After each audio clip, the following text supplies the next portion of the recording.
One baht po ng bansang Thailand. Yan po ang topic na pag-uusapan natin. Pagkatapos lang po ng aking maiksing intro.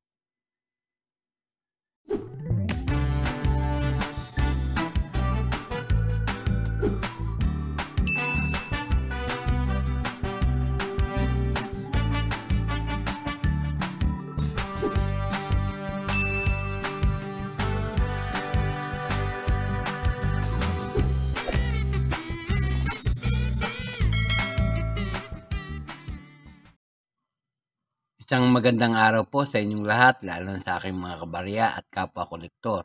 Sa lahat ng senior citizen at mga silent viewer, gayon din sa mga kaibigan natin dyan, magandang araw po. Ngayon pong araw, mayroon po tayong mga coins dito sa ating harapan na 1 baht po na nagmula sa bansang Thailand. Yan po. Ito po yung kanilang 1 baht noong 1986 hanggang 2008. Pag-usapan po natin. Sa harapang bahagi po ng baryang ito, makikita natin ang portrait ni Bumibol Adulyadej. Yun po yung tinatawag nilang Rama D9. Nakaharap po sa kaliwa.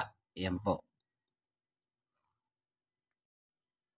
At sa gilid po, may mga script na Thai script. Yan po.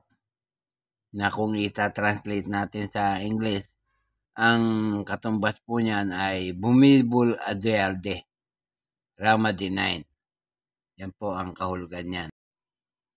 Sa reverse na bahagi naman o sa likod na bahagi ay makakita tayo ng isang building. Yan po. Kung tawagin po nila ay Wat Phra Temple na nakabase po sa Bangkok, Thailand. Yan po. Tapos po may denomination, 1 baht. May mga Thai lettering na din po dyan sa ibabaw. Yan po. Na kung ita-translate po natin sa English ay nakalagay dyan, Thailand, BE 2524. Yan po. Kung titignan naman natin ang kanyang edge, yan po, makikita ninyo, reeded. Ginawa po ang mga barya na yan sa dalawang pagawaan ng barya. Yung isa po, pinagawa nila sa Mint of Finland, sa Vantaa, Finland. Nagpapagawa po na po sila ng coins doon, magbuhat 1988 hanggang sa kasalukuyan. At saka po yung pangalawa sa Royal Canadian Mint, sa Winnipeg, Canada. Magbuhat pa po noong 1976, nagpapagawa na po sila ng coins doon, hanggang sa kasalukuyan. Ito nga pong mga baryang ito ay nanggaling sa bansang Thailand. Yung kanila pong hari nung panahon na yon ay si Bumibol Adulyadej. Kung tawagin ay Rama D9. Standard circulation coins po yan. Ang taon po sa kanilang kalendaryo, 2529 up to 2551. Kung naman sa Gregorian calendar, ang taon po niyan ay 1986 hanggang 2008. Ang calendar po kasi nila ay Thai. Ang value po ay 1 baht. Kung itutumbas po natin sa halaga ng pera sa Pilipinas, yan po ay nagkakahalaga ng 1 peso 82 centavos. Yan po, yung currency kasi nila, baht.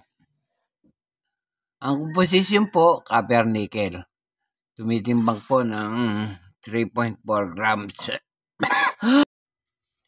May diameter po yan na 20 mm.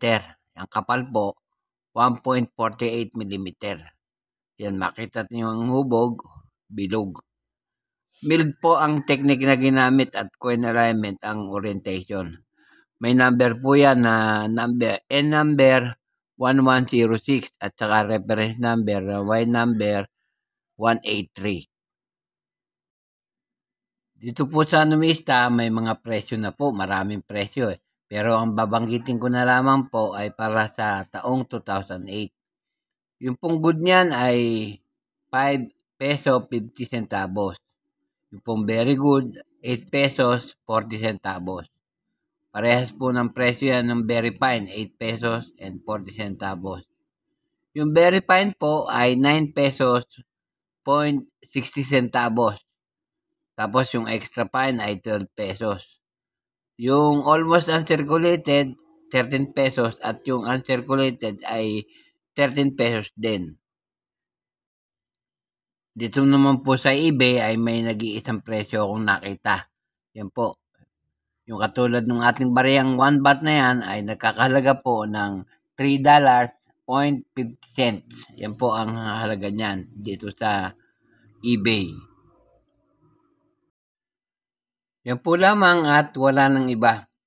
Bago po ako magtapos sa aking content ngayong araw, nais ko po muling magpasalamat sa inyong lahat sa inyong walang sawang pagtangkilik sa aking mga video. Salamat po ng marami. At sa huli ay masabi kong mabuhay tayong lahat.